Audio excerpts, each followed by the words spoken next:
تفتكر لو حد غريب ساعدك تموت وانت بتقول الشهادة، ده يبقى عمل خير ولا تدخل في مصيبة؟ اسمع الحكاية دي للآخر وهتفهم أنا قصدي إيه. أنا بشتغل في مستشفى طوارئ، وفي يوم جت حالة صعبة قوي.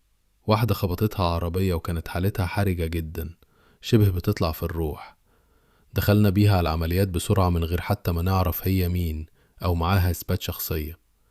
الدكاترة عملوا كل اللي يقدروا عليه، بس للأسف مفيش فايدة. كانت الحالة ميؤوس منها.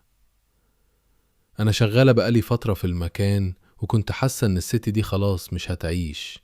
كانت متبهدلة جدا. زي ما بتعود دايما رحت ناحيتها وقلت لها قولي الشهادة واذكري ربنا، وهي كانت بتحاول تبعدني وبتقول الشهادة بالعافية.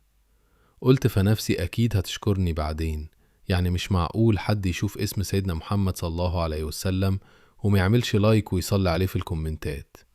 وفعلا الست ماتت ونقلناها على التلاجة، وبعد شوية جم اخواتها وسألوا عليها، ولما عرفوا انها ماتت قعدوا يعيطوا. رحت لهم وقلت انا خليتها تقول الشهادة قبل ما تموت، يمكن ده يطمنكم شوية. وانا كلي امل، يمكن حد يقول لي شكرا، يمكن حد يحط لي 50 جنيه في ايدي، يعني حاجة بسيطة. لكن الكارثة حصلت. واحد من اخواتها بصلي وقال انت خليتي يوستينا اختي تتشهد قبل ما تموت؟